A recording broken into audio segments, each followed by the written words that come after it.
Selamat datang ke program kita pada hari ini. Saya, Jing Han, sangat teruja kerana kita mempunyai menteri pendidikan Puan Celeste bersama kita pada hari ini untuk membincangkan isu yang amat penting dalam bidang pendidikan di Malaysia, iaitu Guru Peduli Mental Sihat. Dipersilakan Menteri Pendidikan Puan Celeste. Selamat sejahtera semua. Selamat sejahtera Puan. Dalam meniti kerajaan arus permodernan pada era pasar globalisasi ini, kesejahteraan mental pelajar tetap menjadi topik yang hangat diperkatakan oleh segenap lapisan masyarakat. Sebenarnya, pendidikan bukan sahaja bermaklumat untuk melahirkan generasi muda yang berilmu, tetapi juga bermaklumat untuk melahirkan generasi muda yang kamil dan holistik dari segi mental dan rohani. Pelajar pada hari ini berhadapan dengan pelbagai tekanan seperti beban kerja sekolah yang terlampau banyak dan cabaran sosial di luar bilik darjah. Oleh itu, program hari ini akan membincangkan isu ini dan mengkaitkannya dengan peranan guru dalam menjaga kesihatan mental, langkah-langkah yang diambil oleh kementerian dan peranan kita semua dalam melahirkan pelajar yang mempunyai mental yang sihat. Puan Celeste, terima kasih kerana sudi hadir ke studio kami hari ini.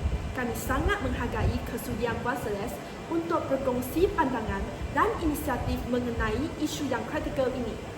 Terima kasih Cik Jing Han. Saya juga berasa gembira kerana dapat berada di sini untuk membincangkan isu kesihatan mental pelajar. Kesihatan mental adalah sesuatu yang sering diabaikan oleh masyarakat. Tetapi, kesihatan mental merupakan topik yang agak kritikal dalam konteks pendidikan. Kita perlu memberikan perhatian kepada cara yang boleh kita lakukan bagi menyokong pelajar apabila mereka menghadapi tekanan. Memang tidak dapat dinafikan bahawa dengan mempunyai mental yang sihat, proses pembelajaran pelajar dapat dilaksanakan dengan lebih efektif. Hal ini dikatakan demikian kerana pelajar yang mempunyai mental yang sihat akan lebih bersemangat apabila guru berajar dalam kelas dan mereka akan berusaha untuk mendapatkan keputusan yang baik di sekolah, serta mereka akan aktif dalam aktiviti co-curricular. Mari kita mulakan perbincangan kita hari ini dengan persoalan yang besar. Mengapakah menteri percaya bahawa kesihatan mental begitu penting dalam konteks pendidikan?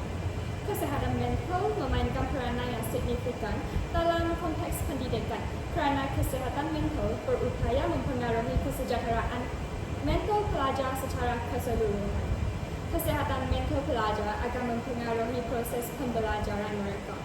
Pelajar yang mempunyai kesihatan mental yang baik akan lebih fokus, bersemangat dan juga mampu menangani cabaran akademik dengan lebih berkesan. Sebaliknya, pelajar yang mengalami masalah kesihatan mental seperti tertekan, kebimbangan atau kemurungan mungkin sukar untuk memberikan tumpuan, mengekalkan motivasi atau menyelesaikan tugasan yang diberikan oleh guru. Bukan itu sahaja, kesihatan mental yang sihat juga dapat membantu seseorang untuk menjalin hubungan sosial yang lebih sihat. Kesihatan mental yang sihat membantu pelajar membina hubungan yang lebih positif dengan gurunya. Hal ini dikatakan penting kerana hubungan positif antara guru dengan pelajar dapat mewujudkan pelajar suasana kelas yang harmoni dan saling menyokong antara satu sama lain. Dengan ini, pelajar akan rasa selesa dan selamat apabila mereka berada di kelas dan guru mampu memberikan perhatian kepada setiap pelajar mengikut keperluan pelajar. Tambahan pula, kesihatan mental yang sihat mampu melahirkan pelajar yang holistik dari segi intelek, mental dan rohani.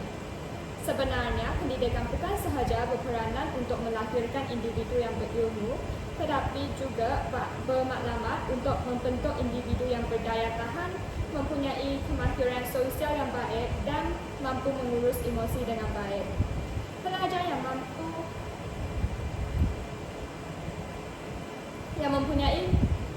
mempunyai mental yang sihat akan seimbang dari segi emosi, psikologi dan seterusnya menjadi seorang anggota masyarakat yang lebih produktif dan bertanggungjawab. Ya, betul tu. Kesihatan mental juga dapat menyokong kejayaan seseorang dalam jangka yang panjang. Kesihatan mental yang positif bukan sahaja mempengaruhi prestasi akademik, tetapi juga kebolehan belajar untuk berjaya dalam kehidupan seharian dan kerjaya masa hadapan. Mengembangkan daya tahan mental dan kemahiran menguruskan tekanan dari usia muda membantu individu untuk lebih bersedia menghadapi cabaran dalam hidup. Namun, seringkali kita melihat stigma terhadap masalah mental. Ini adalah isu yang agak sensitif. Bagaimana kita dapat mengurangkan stigma ini di sekolah? Bagi mengurangkan stigma terhadap masalah mental di sekolah, pihak kementerian telah bekerjasama dengan sekolah untuk menganjurkan pelbagai kempen dan program kesedaran tentang kesihatan mental.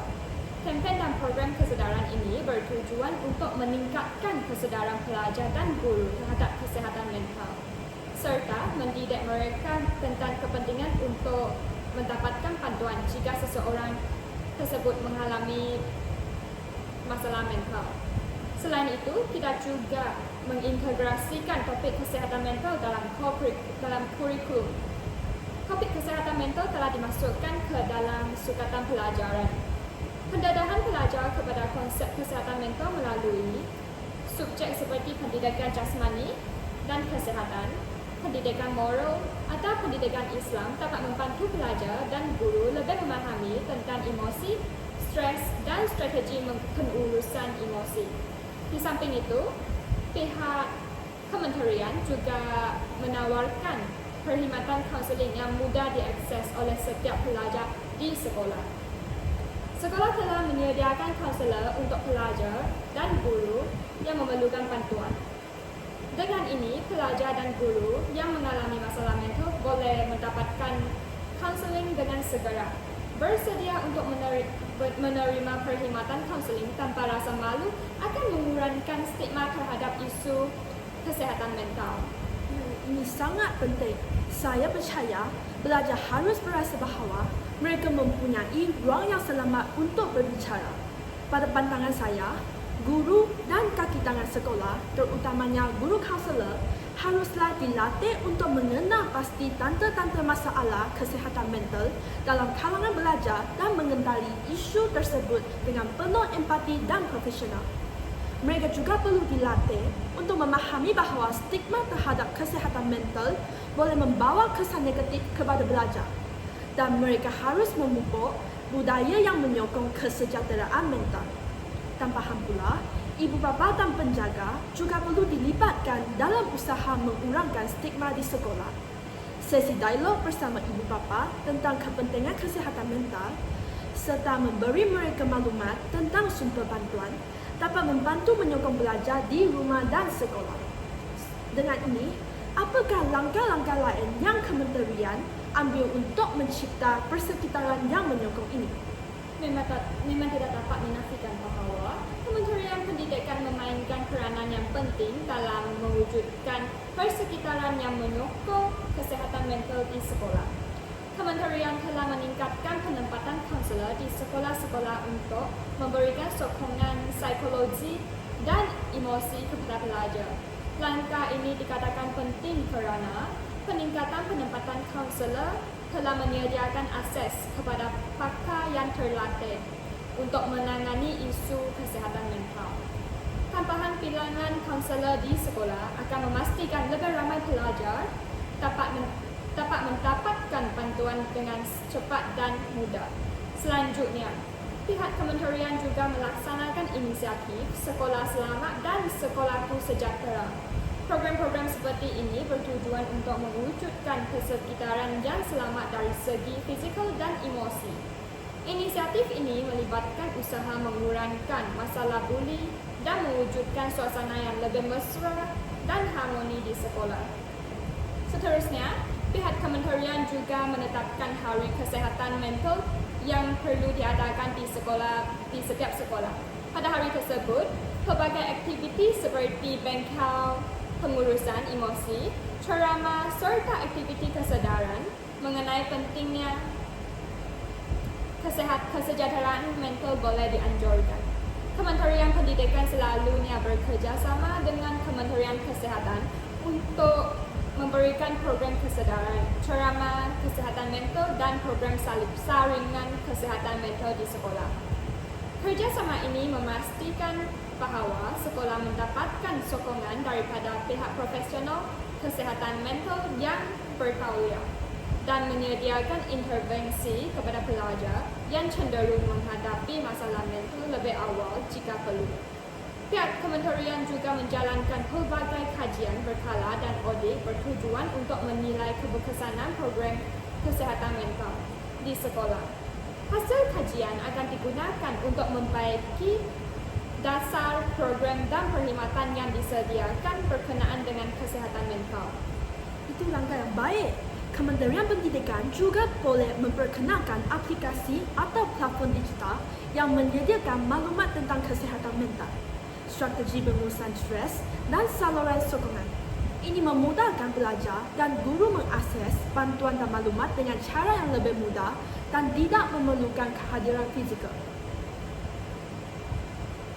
Bukan itu sahaja, penyediaan modul khas untuk menangani krisis atau stres seperti pemeriksaan, masalah keluarga atau peristiwa traumatik. Modul ini boleh digunakan oleh guru dan kaunselor untuk membantu pelajar menguruskan situasi tekanan dengan cara yang sihat. Sekarang, marilah kita bincangkan tentang peranan guru. Bagaimanakah guru boleh menjadi lebih peka terhadap kesihatan mental pelajar? Guru-guru, terutamanya guru kaunselor, perlu peka terhadap perubahan tingkah laku, emosi dan prestasi pelajar. Tanda-tanda yang perlu diberi perhatian termasuklah perubahan mendadak dalam prestasi akademik, penurunan minat dalam aktiviti yang disukai, kelesuan, keletihan atau kerap tidur di kelas, sikap mudah marah, menangis tanpa sebab yang jelas atau cepat cemas, serta pengasingan diri atau kesukaran bergaul dengan rakan sebaya. Dengan memahami tanda-tanda ini, guru dapat mengenal pasti pelajar yang mungkin memerlukan sokongan emosi atau kaunseling. Tambahan pula, guru haruslah membina hubungan yang positif dan juga terbuka dengan pelajar. Hal ini dikatakan demikian kerana guru yang mempunyai hubungan positif dengan pelajar akan menyebabkan pelajar merasa lebih selesa untuk berkongsi masalah yang dihadapi oleh mereka dengan guru. Guru boleh mendengar dengan aktif apabila pelajar bercakap dan juga menggunakan pendekatan yang empati tanpa menghakimi apabila berkomunikasi dengan pelajar. Guru kaunseling boleh menyediakan masa untuk sesi individu jika pelajar menunjukkan keperluan untuk bercakap mengenai masalah yang dihadapi oleh mereka.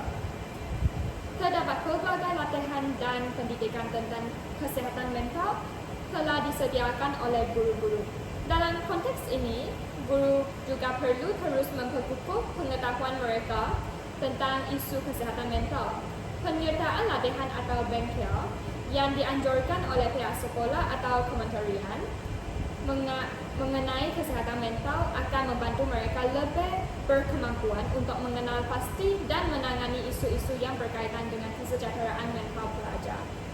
Ya, jadi guru memainkan peranan yang sangat penting dalam mengenal pasti dan menyokong kesejahteraan mental pelajar.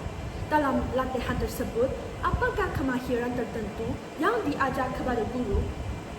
Dalam latihan kesehatan mental, terdapat beberapa kemahiran yang penting telah diajarkan kepada guru.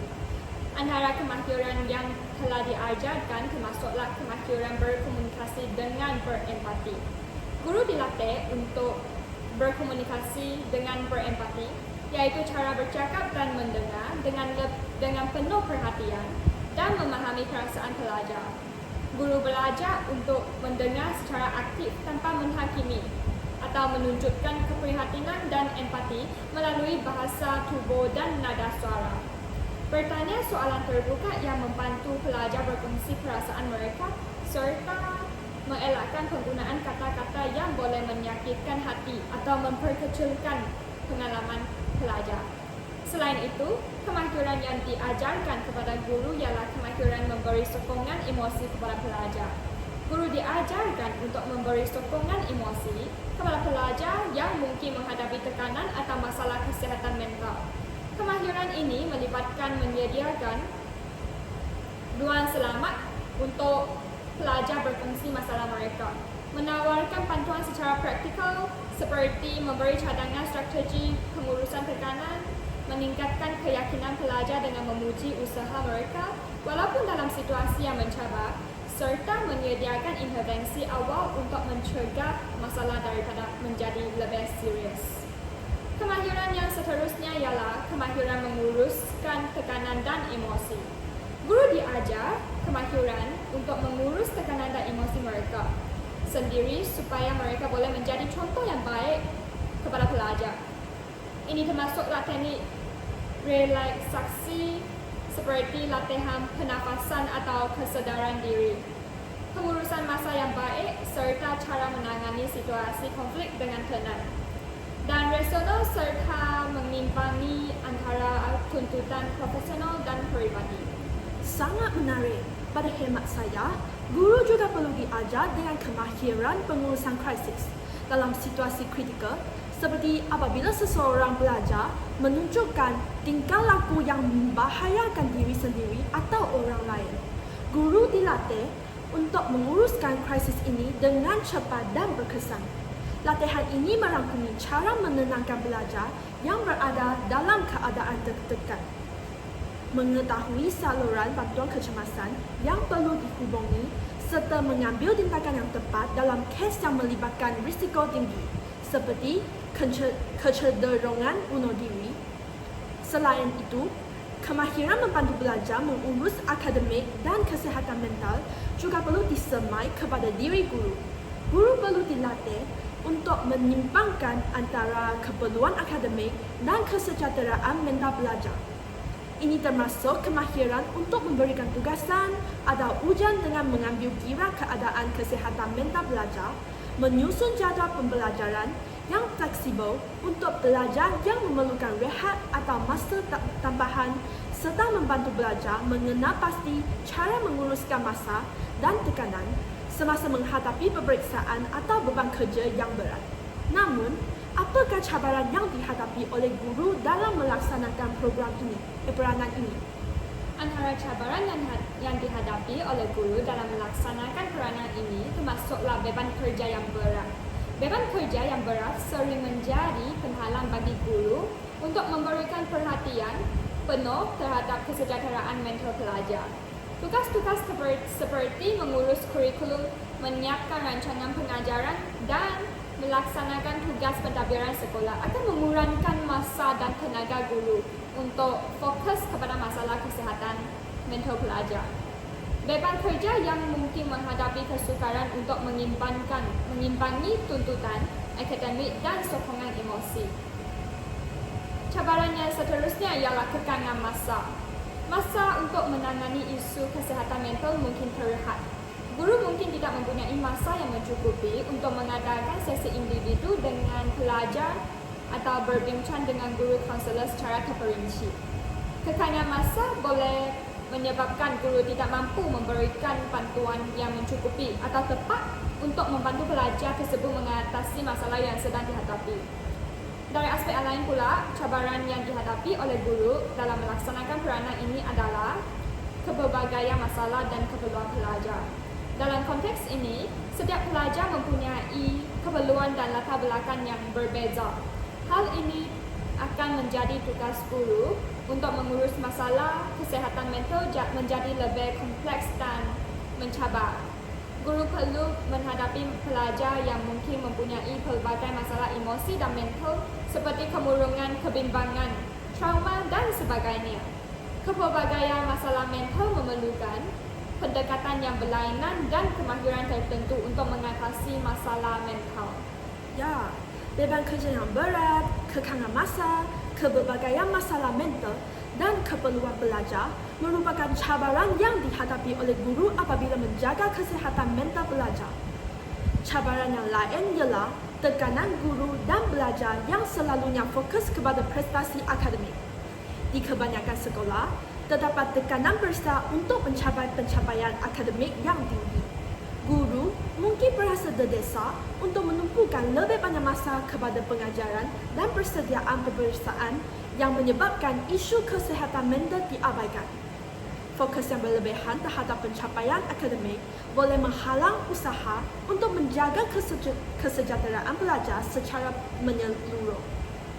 Bukan itu sahaja, kekurangan sokongan daripada ibu bapa juga merupakan salah satu cabaran yang dihadapi dalam menjaga kesihatan mental pelajar. Ada kalanya, guru menghadapi kesukaran untuk melibatkan ibu bapa dalam usaha menangani masalah kesihatan mental pelajar. Sesetengah ibu bapa mungkin enggan menerima kenyataan bahawa anak mereka memerlukan bantuan atau mungkin meremehkan masalah kesihatan mental yang dihadapi oleh anak mereka. Tanpa kerjasama yang baik daripada ibu bapa, usaha guru untuk menyokong belajar mungkin tidak memberi hasil yang berkesan. Jadi, adakah kementerian merancang untuk melibatkan ibu bapa dalam inisiatif ini? Ya, Kementerian Pendidikan Malaysia, iaitu KPM, telah menyedari betapa pentingnya melibatkan ibu bapa dalam menjaga kesihatan mental pelajar dan mula untuk mengambil langkah bagi melibatkan ibu bapa dalam inisiatif ini. Antara pendekatan yang melibatkan ibu bapa dalam usaha memupuk kesejahteraan mental ialah penganjuran program pendidikan dan kesedaran kesihatan mental untuk ibu bapa.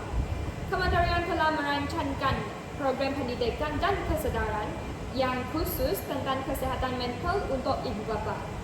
Melalui program ini, ibu bapa akan diberikan maklumat mengenai tanda-tanda awal masalah kesihatan mental, cara-cara memberikan sokongan emosi kepada anak-anak apabila anak-anak sedang tertekan, dan juga peranan mereka dalam menjaga kesihatan mental dan perkembangan emosi anak-anak. Inisiatif lain yang melibatkan ibu bapa dalam menjaga kesihatan pelajar termasuklah melibatkan ibu bapa dalam program kesihatan mental sekolah. Sesetengah program kesihatan mental yang dilaksanakan di sekolah boleh melibatkan ibu bapa secara aktif. Maksudnya, sebagai contoh, sesi bimbingan atau counselling keluarga yang melibatkan ibu bapa bersama anak untuk membantu membina sokongan keluarga yang lebih kuat. Ada bengkel bersama antara ibu bapa dan guru untuk membincangkan strategi yang sesuai untuk menangani masalah emosi yang sedang dihadapi oleh pelajar. Dengan ini, ibu bapa boleh memahami dan menyokong apa yang dipelajari oleh anak-anak mereka mengenai kesejahteraan mental di sekolah. Selain itu, kementerian juga menggalakkan sekolah untuk mengadakan sesi perbincangan dan bimbingan antara guru, kaunselor dan ibu bapa. Dengan ini, sesi perbincangan ini dapat memudahkan komunikasi dua hala antara guru dan ibu bapa tentang kesihatan mental pelajar dan seterusnya membantu guru dan ibu bapa untuk bekerjasama bagi menyokong anak-anak yang sedang menghadapi masalah mental. Sesi perbincangan ini boleh membantu ibu bapa untuk mengenal pasti masalah yang dialami oleh anak mereka. Saya yakin itu akan memberikan impak yang besar. Pada pandangan saya, sokongan ibu bapa sebagai rakan kolaboratif. Kementerian mengalahkan ibu bapa untuk menjadi rakan kolaboratif dalam usaha menjaga kesejahteraan mental pelajar. Ini termasuk mengalahkan ibu bapa untuk berbincang dengan anak-anak mereka secara terbuka mengenai kesihatan mental dan emosi di rumah. Mewujudkan komuniti sokongan ibu bapa di mana mereka boleh berkongsi pengalaman dan mendapat bantuan mengenai cabaran emosi anak-anak mereka. Mengadakan sesi pertemuan berkala antara ibu bapa, kaunselor atau bakal untuk meningkatkan pemahaman dan kemahiran mereka dalam menyokong anak-anak yang mungkin mengalami masalah mental. Marilah kita berbincang dengan pelajar. Apakah nasihat Puan Celeste kepada pelajar yang mungkin merasa tertekan atau mengalami masalah mental? Jangan pendam perasaan, cari bantuan segera. Pertama sekali, adik-adik perlu tahu bahawa mengapa sendiri berasa tertekan atau sedih. Ini merupakan sebahagian daripada kehidupan dan setiap orang melalui masa-masa sukar. Tetapi yang penting sekali, jangan pendam perasaan itu seorang diri. Berbincanglah dengan seseorang yang dipercayai, sama ada guru, kaunselor, rakan baik atau ibu bapa. Mereka akan bersemangat untuk mendengar dan membantu awak. Nasihat yang sangat berharga. Nasihat daripada saya adalah utamakan kesihatan mental sama penting dengan kesihatan fizikal. Kesihatan mental adalah sama penting dengan kesihatan fizikal. Jika kita berasa demam atau sakit, kita akan pergi berjumpa doktor, bukan? Begitu juga apabila kita berasa sedih, cemas atau tertekan, kita perlu mengambil langkah untuk menjaga kesihatan mental kita. Jangan takut untuk mendapatkan bantuan profesional jika perlu. Apakah langkah-langkah lain yang boleh diambil oleh pelajar untuk menjaga kesejahteraan mental mereka?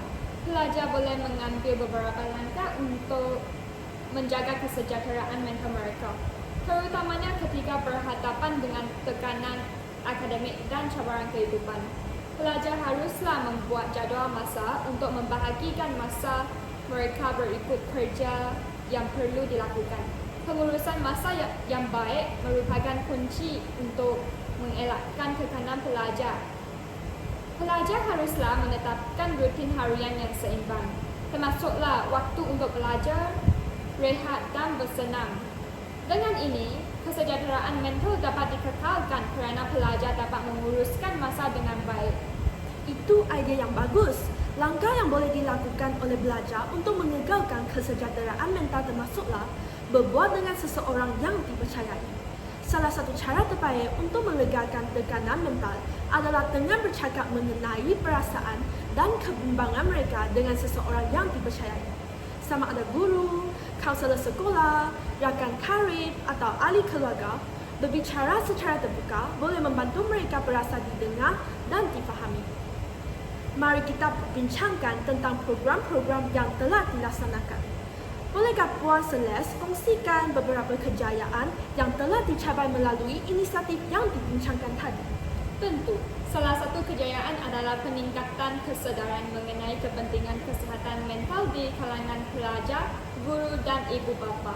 Melalui program bimbingan bengkel, kempen dan ceramah di sekolah, pelajar kini lebih sedar tentang kepentingan menjaga kesihatan mental dan lebih terbuka untuk berbincang mengenai masalah yang dihadapi oleh mereka. Kejayaan yang telah dicapai melalui inisiatif termasuklah pengurangan stigma yang berkaitan dengan isu-isu mental di sekolah. Pelajar tidak lagi takut untuk berkongsi masalah yang dihadapi oleh mereka. Program seperti Hari Kesedaran Kesihatan Mental di sekolah-sekolah berjaya menarik minat ramai pelajar untuk terlibat dan menyuarakan sokongan mereka terhadap kesejahteraan mental. Ini menunjukkan perubahan sikap dalam kalangan pelajar terhadap masalah mental. Kini, mereka lebih memahami dan menyokong rakan yang menghadapi masalah mental, kesihatan mental. Itu sangat positif. Dalam pandangan Puan Celeste, bagaimana kita dapat memastikan bahawa usaha ini berterusan dan berkesan dalam jangka panjang? Untuk memastikan usaha dan dalam menjaga kesejahteraan mental pelajar berterusan dan berkesan dalam jangka panjang, terdapat beberapa strategi utama telah dilaksanakan. Kementerian Pendidikan perlu menyediakan latihan berterusan untuk guru-guru, terutamanya guru kaunselor. Guru dan kaunselor perlu diberi latihan yang konsisten dan berterusan mengenai isu kesihatan mental serta cara-cara mengatasi masalah mental pelajar dan menyokong pelajar yang menghadapi masalah mental. Ini termasuklah latihan dalam teknik intervensi, pengurusan tekanan, dan pendekatan emosi yang berkesan. Selain itu, pihak kementerian juga mengukuhkan peranan kaunselor bagi memastikan semua pelajar mempunyai akses kepada perkhidmatan kaunseling. Lebih banyak kaunselor profesional perlu dilantik bagi setiap sekolah. Kaunselor harus mempunyai masa yang mencukupi untuk memberi perhatian kepada kesihatan mental setiap pelajar yang memerlukan. Dengan cara ini, kami dapat memastikan bahawa semua langkah yang diambil adalah relevan dan efektif. Terima kasih Puan Celeste atas semua maklumat yang berguna ini. Sebelum kita akhiri perbincangan ini, apakah harapan Puan Celeste untuk masa depan pendidikan dan kesihatan mental di negara kita? Saya berharap agar sistem pendidikan Malaysia akan berkembang menjadi sebuah sistem yang memberikan perhatian sama rata kepada aspek mental, emosi, sosial dan fizikal pelajar. Pendidikan holistik yang seimbang bukan sahaja memfokuskan kepada pencapaian akademik, tetapi juga memberi ruang kepada pelajar untuk membina daya tahan emosi, kreativiti dan juga kesedaran diri. Terima kasih banyak Puan Celeste atas pandangan yang sangat bernas ini. Saya harap pendengar kita dapat mengambil iktibar dan bersama-sama kita semua menjaga kesihatan mental. Terima kasih, Cik Jing Han. Semoga kita semua dapat meneruskan usaha ini demi kesejahteraan generasi muda yang akan datang. Itulah untuk hari ini. Terima kasih kepada pendengar. Ingat, guru peduli mental sehat. Sampai jumpa lagi. Wah,我超强啦！真的啦！ 30多分钟，人家看掉。